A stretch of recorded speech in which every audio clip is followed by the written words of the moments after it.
for the first time by defensive tackle Tré Williams, a.k.a. Groovy. Y'all go ahead with questions whenever you're ready.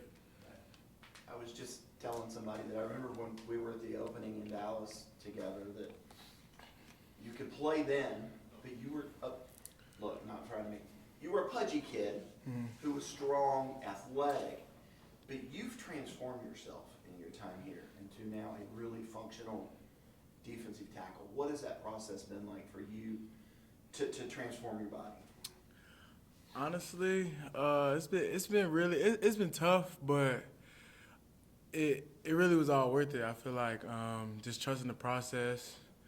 Coach Love, Coach Batson, they made it really easy for me, and like just the culture of the program, it makes it really easy to fall in love with the work, and yeah. How much did you weigh when you got here, and what do you weigh now? I was actually a lot. So I was 312 at the opening when you see me. When I got here, I had lost like 30 pounds over COVID. And I was like 292 when I got here, but I was like 25% body fat. I'm probably like 300 right now at like 23% body fat. So it's not like huge weight changes, it's just changing the composition. Yes, sir. So what have you had to do? What's the diet been like? What's the exercise been like? Well, I used to do cardio after practice every day. Probably just hit the elliptical 20-30 minutes after practice every day. And just really kind of cutting off fast foods, desserts. Like anybody that knows me or my mom knows that that's what she likes to do. But I had to tell my mom, hey, if I want to do what I want to do, I can't be eating all this stuff. So, yeah. It's a lot of discipline for a college guy. Yes, sir. How did you end up losing weight during COVID? So I basically all I did, we didn't have to go to school or anything. It was online. So I basically just worked out every day, just changed how I ate. Worked out at home? Yeah, so I was fortunate enough that my trainer, like my personal trainer, lived around the corner. So he had a garage, and we used to work out in the garage. Yeah. What type of workouts? Oh, he had a gym in there. He has a gym. Yeah. He had a gym in there, and we had everything: squat rack, bench press, free weights, everything. So got it done. What has Coach Eason meant to you and kind of changing the way that you play? He's meant a lot, for real. Just changing the way that I play to my abilities, more to my abilities, kind of getting vertical, using my athleticism, kind of like not catching blocks, just being more, like having more presence in front of the line of scrimmage, behind the line of scrimmage. So what have these last couple of years been like, just with all the injuries that you've had to deal with? I mean, just not always being available. I mean, how frustrating has that been? How have you coped with that, dealt with that? I get this question a lot, actually, but it was frustrating. But me, I'm just like a positive guy. I see the best in everything. I'm a believer in God, and I realized that everything wasn't on His plan and His timing. So it was just like I gotta wait my turn and just do everything I gotta do to make sure I fortify my body enough to where I can perform on the field with my teammates. What were all the injuries you had last year? Because I think you eventually shut down. So I dislocated this shoulder, and broke my fifth metatarsal on my foot. Yeah, and you were playing through that for a while. So this shoulder came out against Georgia Tech last year, and this shoulder came out against NC State and UConn last year. And in practice before Pittsburgh, I fractured my foot, and I played all the way up until halftime of Wake Forest. I guess, how did you do that? I mean, how do you push off or use your arms when you have both of those things? I mean, my why is greater than anything that my body was going through at the time. Just my why I play the game and why I do what I do, which is much greater than all the injuries that I had. So it was easy for me to just strap it back on and play the game that I love. So. I guess, were there coaches that actually told you, like, hey, you got to stop, or how did you actually come to the decision, like, we got to shut this? The only reason I stopped playing is because I literally couldn't walk. Like, my foot broke all the way through, so it was just what it had to be. It if it was up to me, I'd have kept playing, but it was just I physically couldn't play anymore. What is your why? Just my family. I'm from a single parent household. I just grew up seeing how hard my mom worked to provide for me and my little brother, and kind of just make sure she doesn't have to work as hard anymore after I leave here. So, yeah. He's not so little though. Oh, nah, he's not as big as me, but he's not little anymore now. I should say younger brother. He hates when I call him my little brother. My younger brother. So for you, I was talking to a scout Saturday night, and we were talking about Tyler Davis, and he said his technique is flawless. You remind me of him in a lot of ways. What can you learn from him? What have you learned from him? I feel like the biggest thing I've learned from TD is how to do everything right off the field, as far as the proper preparation for a game. Because I know when I got here in 2020, I didn't know how to properly break down an offensive lineman or tape. And just sitting with TD used to bring me along with him and kind of just taught me how he prepares for a game, because he's one of the best, I feel like, in the country, how he prepares for a game, how he prepares for an opponent. And he's one of the smartest football minds I've been around. So just being like a sponge around him has helped my game a lot. Talk about how your mind is greater than any injury you've faced through. Where does that mental toughness come from? Was it something that was instilled in you early, or is it something that you just always had? Yeah, I feel like it was instilled in me early.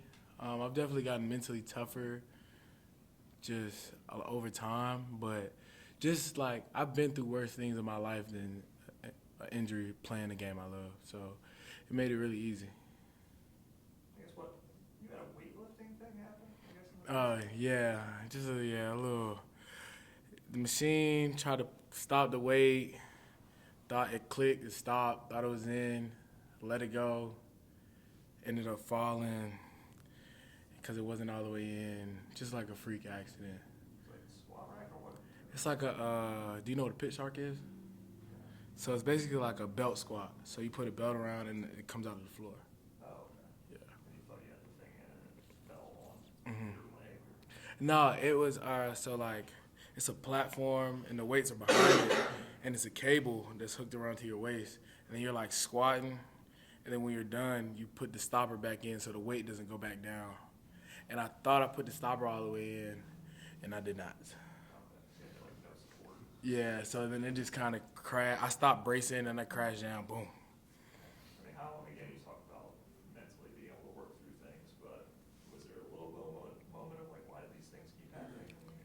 Of course, but I feel like it's just I had to snap out of it fast, because once they told me that, hey, like, we're gonna get you back, it was like, all right, I can't feel sorry for myself. I gotta make sure I'm staying in football shape, not eating a bunch of bad stuff while I'm down, and staying locked into the playbook and in tune with the team. So I didn't really have enough time to feel sorry for myself. So it was right back to work. I guess what types of stuff do you eat, I guess, to keep yourself healthy? A lot of vegetables. I'm a big broccoli guy. I like chicken.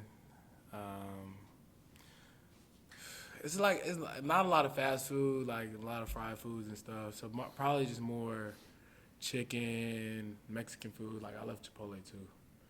Like Chipotle, definitely. But yeah. What do you get Chipotle? I get a bowl. I get double chicken, brown rice. I get a half serving of brown rice. So you know how they usually fill the whole bottom of the bowl of rice? Don't do that. If you're trying to lose weight, at least. Don't do that. So it's kind of half the bowl. I ask for a half portion of rice, double protein, chicken, guacamole.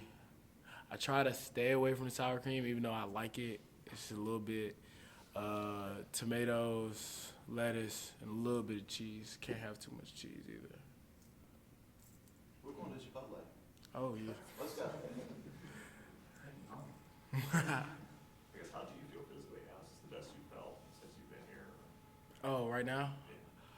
Yeah, I would say. Just because I feel like this offseason, I really took the time to really focus on the little muscles of my body. Like, besides, like, the little freak accident in the weight room, like, I was in the best shape I've been physically, mentally, everything. So it was just really how I prepared throughout the whole off season that got me to this point. Which fun is it being a part of a room where, like, I'm watching out there Saturday night, and maybe it's TD and Group 1 play, maybe it's TD and you another, maybe it's Peyton Page and you. The guys just swap out in there. There's absolutely no drop off. I feel like it's great because, regardless, like, you're not worried about saving yourself because you don't know who's coming in. Like last year, a lot of the times when everybody was down, me and Root was in there, and we would be playing 70 plays a game, and it's like, all right. But nah, it's definitely it's all out every play because the person behind you or the person that's on the sideline is gonna come in and do the same thing, if not better than how you were doing it. Can you tell the offensive line when they've had enough? Like there was a point Saturday where you could tell BC's offensive line was just overwhelmed. Can you see it in their eyes? Yes and no. I would say yes because we started getting home a lot more, but no, just because we're not even focused on the other team for real. We focus on how we play, and if we play how we play, then every team should be like that regardless. So it's not really about us. It's not really about them. It's about us. I guess when you get home on a sack, I mean, how does that feel? Oh, if you ask the defensive lineman, sack is a touchdown. I want a touchdown. But touchdown is probably the best, but sack's probably second best. It feels great. I mean, I felt like for me, it was kind of long overdue because I'm used to sacking the quarterback, and it kind of been hurt, so I haven't been able to go do that. But it felt great to finally be healthy enough to go do what I love and go sack the quarterback. I guess, why are you Hawkeye? Hawkeye, I don't even know where I was at when we were signing names, but I just embraced my role. I don't know where I was at. But hey, I love Hawkeye. I do the arrow all day long. That's cool. I'm with it. Any questions for Tré from Zoom? Hey Tré Williams from CUTigers.com. You guys have been missing guys on the D-line all season. You've been out, Tyler's been out, Brian, Xavier just came back. How good can this defensive line be when y'all get your full arsenal? Honestly, we can be as good as we want to be. As long as we continue to put in the work week in and week out, the sky's the limit for us. So there's no telling how good we can be. This will be your first trip to Tallahassee to play Florida State. I know you're from up north, but how excited are you about playing in that venue? I'm very excited. I'm excited to play the game that I love. We could be playing on Bowman Field. I'll be excited to go play. So it's just I love playing the game of football. I love playing that we're going to play a great team, a very historic team, in a legendary stadium. So it's a great opportunity. So I'm excited. Thanks, Tré. Yes, sir.